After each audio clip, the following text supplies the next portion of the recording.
Hey, are you looking to upgrade your key life areas and evolve to a higher level of existence?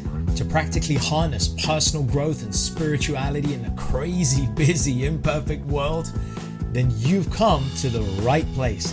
My name is Prash, and this is Urban Spirituality, the show which uniquely fuses ancient wisdom with contemporary self-growth and spiritual disciplines to deliver value-adding tools, traits, and insights to help you unleash your fullest potential. We always keep it real, featuring authentic, unfiltered dialogue with guests from diverse backgrounds to inspire, entertain, and enlighten all who listen. So get ready for your dose of urban spirituality. Be present and let's dive in. One of the sources of wisdom, obviously aside from books, aside from podcasts, aside from people that we work with and our mentors, for me, one of the sources of wisdom has been movies. And I'm sure all of us have a movie that we've enjoyed, we've liked. It's been our go-to. And there are the movies that make us cry. There are the movies that give us tears of joy, tears of hope. I mean, how many people remember The Shawshank Redemption or The Godfather or The Wizard of Oz? There are countless movies. And I'm sure that if we were to cast our mind back, we would find moments in Hollywood movies where we've had some inspiration or some flash of brilliance. So on this live, I wanted to share some wisdom about where I found some inspiration, movies that I've looked at, movies that others have shared, and just to give a little bit of a glimpse of the sorts of lessons for leaders that we can pick up from this to become a more conscious leader, to become a more self-aware leader. And by leaders, I don't want to confine this to people in organizations or their own businesses, but actually all of us, because in a way, all of us are leaders for our family or our household unit, or in some way for some people in our life. And I think if we look back, we can find in our lives where we've been a leader in some capacity on the home or the work front. So without further ado, I want to dive in to at least 5 lessons for leadership that we can learn from some well-known and maybe lesser known Hollywood movies. So let's start off this list, and we're going to start right at the top with Captain America: Civil War. Now, those of you who know the Marvel universe, you'll be familiar with the Marvel series of movies, starting back from Iron Man, the Hulk actually, and then moving out through to the Avengers. And along that journey, a few years ago, was Captain America: Civil War. So in Captain America: Civil War, the Avengers take a faction. They split up, and there's this big disagreement on a point of contention that sees these two amazing groups of superheroes being formed, and they're pit against one another. When they're split up, each side has to regroup and bring in new recruits to shore up their strength. And the lesson to pick up here is that you can be the greatest leader in the world, but without good people around you, you won't get very far. And so the lesson here is to recruit the right people. Recruiting the right people is key. A good leader sees past the person with the best degree, with the most experience, but actually transcends that and looks to see the potential. A good leader, he or she can spot the potential that others may have, which other people haven't identified, and they can see those strengths that other people may not see, those characteristics that will actually complement that existing team that they have and enable it to perform at their very best. So the lesson from Captain America: Civil War is recruit a good team. All right, let's move on and let's look at some others. Example number 2. And this one, before I do this, let me just check in here for a second and refresh the stream that we've got. Okay, I'm gonna throw up question number 2. Number 2 comes to us from a 1999 film. Who's a fan of Al Pacino here, by the way? Big fan of Al Pacino, loves what he's been doing, all this time. But he did a movie, and I don't know if you guys remember this, back in 1999, called Any Given Sunday. And he played this coach, Joe D'Amato, like an incredible guy. And Joe D'Amato was a renegade coach.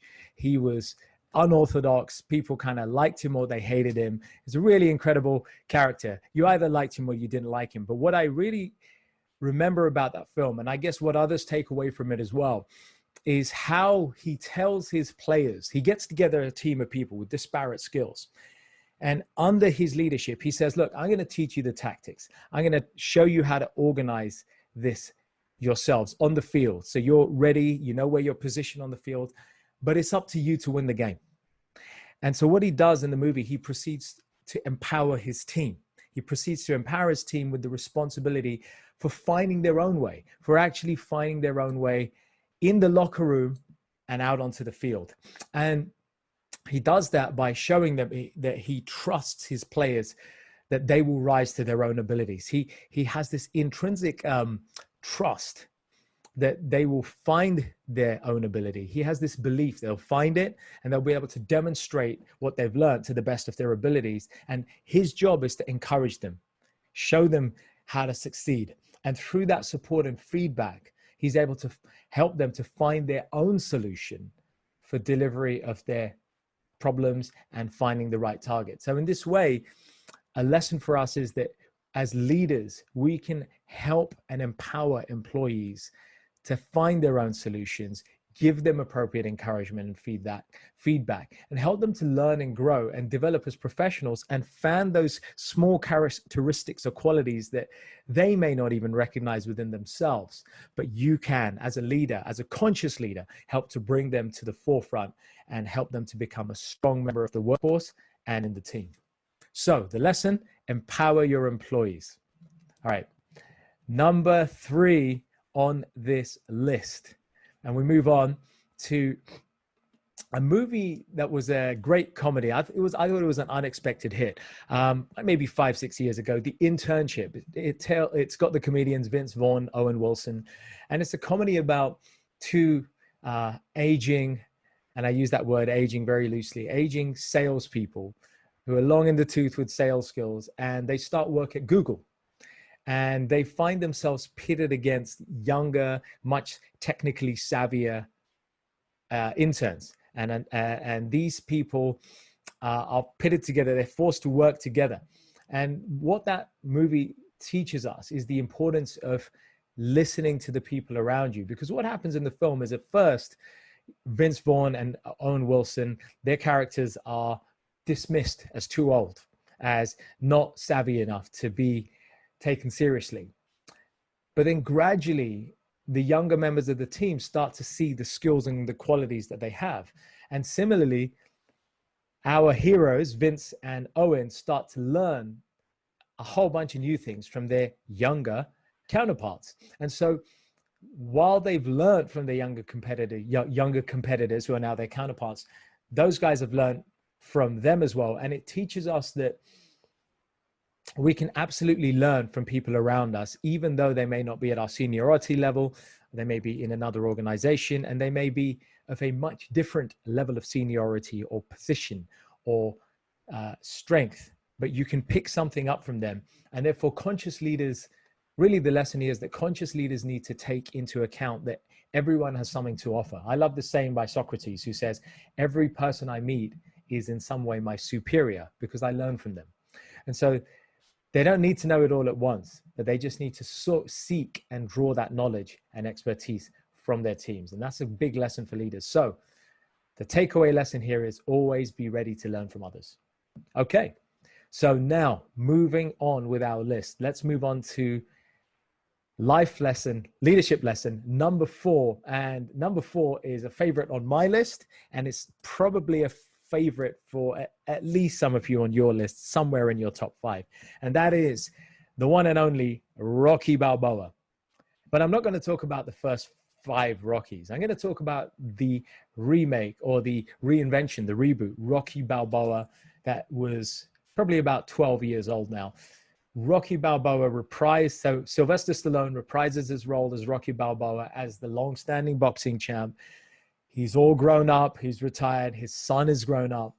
And in the film, he advises his son not to give up in the face of adversity.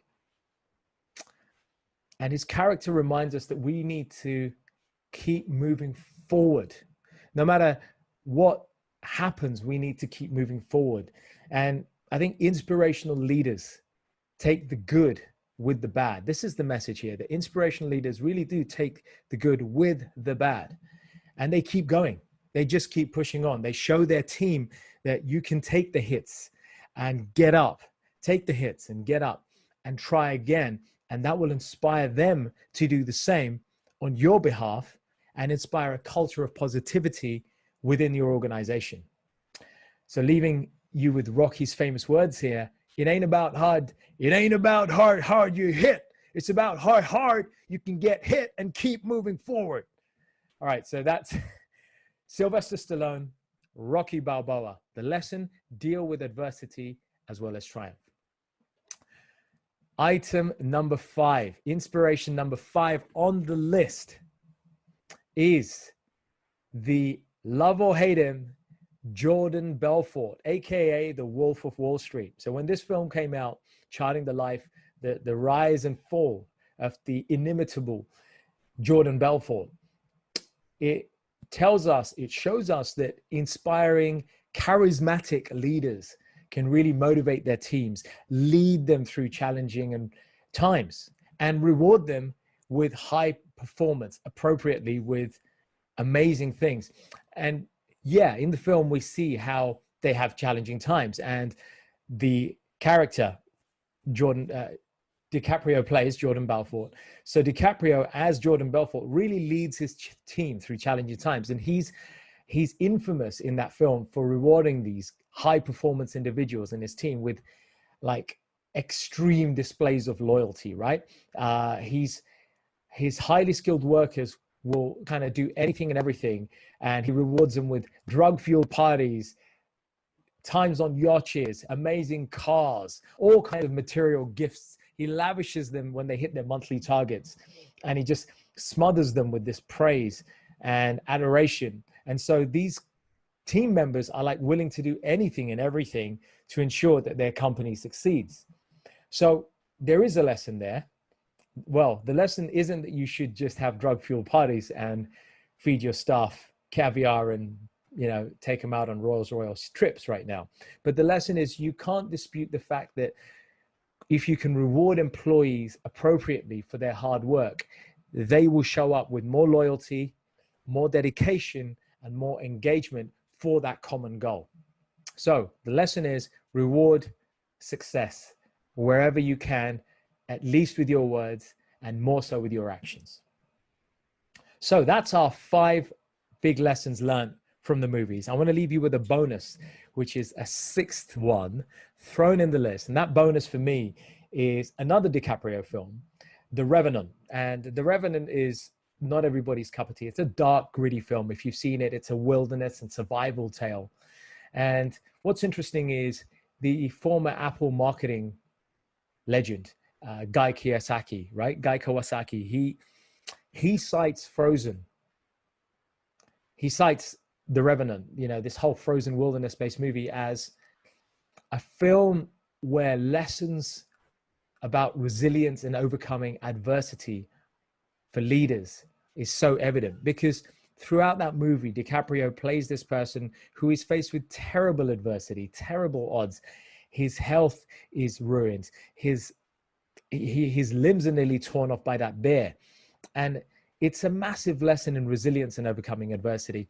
And Kawasaki says it like this: no matter what people tell you or your inner voice tells you, you can beat that 800-pound gorilla, or in this case, the grizzly bear in the film, right? And DiCaprio does. He manages to overcome this huge grizzly bear, even though it was at great cost, like his limbs are torn off. And so Kawasaki uses that as a lesson for leaders, especially entrepreneurs. That entrepreneurship is more like that brutal challenge in the movie than it is about the fairy tale of meeting co-founders and venture capitalists and getting funding and sending your products and collecting revenue. It's a lot more about grittiness and surviving. And so the lesson from this movie is expect some brutality, but know you'll overcome it as long as suitable sacrifices are made. Hey folks, thanks so much for listening. I really hope you enjoyed this episode, and as with all our episodes, found something to inform, inspire, and empower you in your personal and spiritual journeys in life. As always, feel free to leave a little love through your ratings and comments, subscribe, and share it with those you care about. And take your personal and spiritual evolution to the next level by joining us on one of our unique events, workshops, or retreats, or taking advantage of our personal and professional coaching packages. Find out more about us at mantratherapy.co.uk. I'm your host, Prash K. This is Urban Spirituality, and we will catch you on the next episode.